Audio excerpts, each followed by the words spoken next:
So I just want to do a quick video to reassure you that it does get better. It does get better. Not only does it get better, it becomes magnificent. This whole spiritual awakening is it awakening you into your grandest divine self.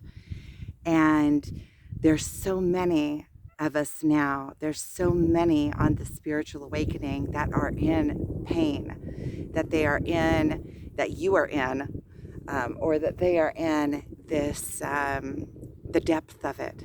So emotion is like water. So you feel like you're drowning in the sea and you keep fighting against and pushing against. And you're afraid that if you let go and you surrender into it, it's a little bit windy. I hope that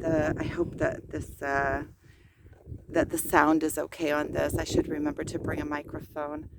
Um, that and during the spiritual awakening, it's teaching us to let go and to trust, and that we will be held. That's where it's leading us to. It's leading us to the knowing that everything is okay, that we are divine. And then when you sit in that knowing and that belonging, and within your highest self and your highest timeline, I don't even like those words, but there's the words to describe it fall short. That when we are going through all the turmoils of ourselves, it's like being in this massive ocean of emotion, and we're seeking clarity, and we're trying to make everything happen because we were conditioned to believe that we have to do it ourselves. We can't just let go and trust. We are a entire generation, or generations of humanity are in mistrust of the divine, feeling unworthy, unbelonging. And this whole spiritual awakening is bringing us back to wholeness, to our wholeness. So we have to go through the depths of ourselves. We have to go through every single thing that is in misalignment. We have to completely lose ourselves to find ourselves. And in order to lose ourselves, we have to surrender again and again and again. And in every place that we surrender, we're held. And as we go through this and surrender, we learn to trust that when I let go and I allow myself to completely sink into the emotion, it has come to teach me something. And once I surrender and let go, then I am held. And so it's teaching us to trust in the divine, teaching us to trust in ourselves, to trust that there is a process here, to trust that everything is okay, just as is.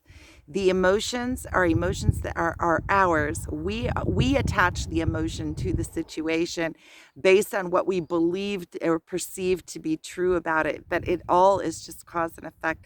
So it's letting go and allowing and understanding that everything is exactly as it needs to be. And then we can slowly, when we surrender, we flow into our natural state of being. So our natural state of being, our authentic self, is underneath all of the misguidance that we have received by elders. And the more that we see that those that we perceived as elders, and that their opinions mattered so much to us, we see that everybody is just doing the best that they can. Even 60 and 70-year-olds are still children, still lost, and still doing the best that they can, and trying to figure everything out themselves. And the more you let go in this process, the more you surrender to it and allow it to come in and teach you, the more you are relaxed, and the more you are accepting, and the more you realize that you are held. You are held. There is a divine intelligence, infinite intelligence, that created everything that is, including me. So there is a purpose and there is a higher meaning, even if I can't see it. So you have to be able to blindly trust in that. And that is the whole process. We surrender, and then we're fighting against, we're holding, we're believing that we have to do it all. And the whole process of the spiritual awakening is letting go and trusting the guidance, trusting that if we let go, we're not going to drown. If we let go, everything will work out. So we keep on getting these swooping energies, sweeping energies and emotions. And I just saw that the entire frequency of the planet is increasing by tenfolds, leaps and bounds. And it is an opportunity to catch wave on this. It is an opportunity for us to, if we are practicing the surrender and the letting go, this is the time of acceleration. This is the time that we can just, if we let go and flow, our frequency will rise with the planetary increase. So we now is the time. This is the time that we're stepping into the new era. Everything is changing. And those that are fighting against now, those that have not awoken, or that are still pushing against or fighting against the turmoil that they're in a living hell now. You can see it with the wars all over the world. You can see it with the governments trying to control. There's AI now, and there's internet. The entire world is connected. All of the people can find all of the information. So all of the old strongholds that were holding the people in place so that they will do what they need to do and keep the motor running, keep the matrix going, keep paying the taxes and keep holding the top guy at the top.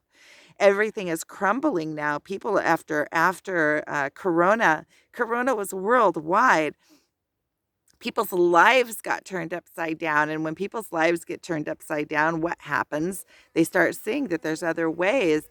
People were sent home for months. They didn't want to go back to the 9 to 5. And so everything started changing and everything started moving. People started realizing their strengths, and people started realizing what they do want to do, and this connectiveness and the capabilities now. And so the old systems now are working, have to work, to try to keep the fear in place and try to keep the people under control. Then the fear tactics are increasing. So those that are still under that pressure, under that in the crock pot of it, the intensity also because the energy level is rising, these big massive swoops of energy that we feel internally, and we can see it externally. With even there's volcanoes going off all over the world. There's everything. The climate is changing. You can see it in the climate. Everything is in extreme around the world now. And this is because there are massive changes happening. So this is the time. It's happening now. That is why there is this mass awakening now on the planet. I've been wondering. I should educate myself about the Mayan, the 2012 scare, that the Mayan, I think it was the Mayan calendar that was coming to the end.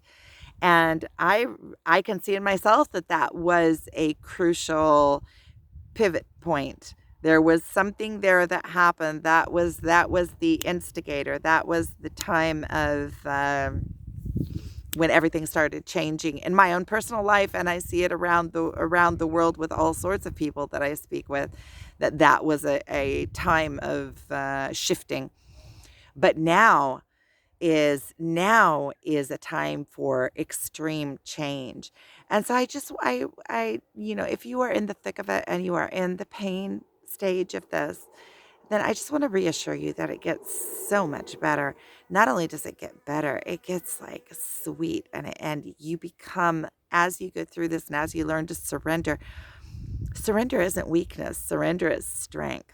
You don't have to do this all alone. There is a divine force that is holding you up. If you are going through this spiritual awakening, it is for a reason, and it could not be different. And there is a purpose in it. And the more you surrender into it and allow and quit getting caught up in all the little details of she said, he said, this circumstance means this, or I feel the putting ourselves down as well. Just let yourself off the hook. Even if you made a mistake, there's no power, and you cannot beat yourself up enough to pull yourself out of it.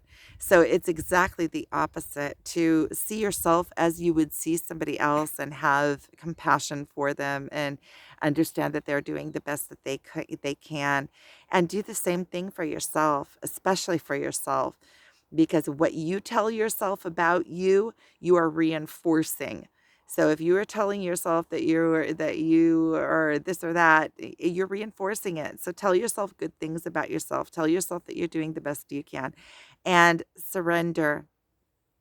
Feel that pain. The stronger, the deeper the pain, the stronger you come out the other side, the more clarity you get, the more tools you get in your toolbox for healing not only yourself but healing others around you.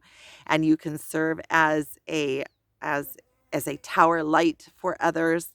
And the more you resolve yourself, the more that you are uh, a beacon of light for others, and the more that you can help others see themselves just by seeing you. It's not, you cannot heal anybody else.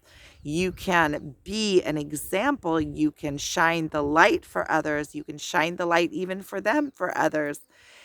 Show them what, give them a mirror, but you cannot go into somebody else and heal it. Each of us our own work to do, because each of us are so individual and so unique, and we are the only ones that really actually know what is truly going on and inside. And the more you let go, the more you trust, the more you have what to trust in, because it will be proved to you again and again and again. When you learn to see it, it'll be proved to you that you are held. There is a divinity all around you that is holding you up. um, Even in things that you are perceived to be difficult, when you go through them, you see that, first of all, you had to go through it in order to get the lessons. You can't be above it and go through it at the same time. So if you're feeling that pain, that deep pain, it is a good thing. It is coming to teach you. Surrender into it. Just allow yourself to feel that pain all the way down to the pit of your stomach, because the pit of your stomach is where your fears lie. It's in the pit of your stomach, that hole that you have in your stomach. Broaden it, allow yourself to feel it. You don't even have to have attached thoughts to it. And you will see that in feeling it itself, in allowing yourself to go there, allowing yourself surrendering into that, will bring you out the other side, and then it will dissolve, and it will give you clarity and a brightness in your life, and just the feeling of love and a feeling of strength that you can do anything, you can achieve anything. And then you will become the healer for others in those places. And it gets so sweet because you come out the other side and there's just this zest for life and this feeling of like being a child. You feel this hunger for life and this renewed energy and this vibrance. So I am sending you guys so much love and encouragement, and I will show you where I'm at because it's very cool. I hiked up here on my afternoon hike. So I am sitting at this ledge. It is sunset. It is just absolutely beautiful. While I was talking, the sun went down. And I'm over this valley. So I can't really get over this ledge here that I'm standing on. It's kind of a steep one. And this is an ancient altar that overlooks that cave down there. So it's a massive stone altar that's broken down the middle. You can't really see it from where I'm at, but it's just beautiful here. So I'm sending you guys so much love. This is my antenna. meditation antenna. And so I'm sending you guys so much love. If you guys want to schedule a one-on-one session with me, my contact information is below. Thank you for watching.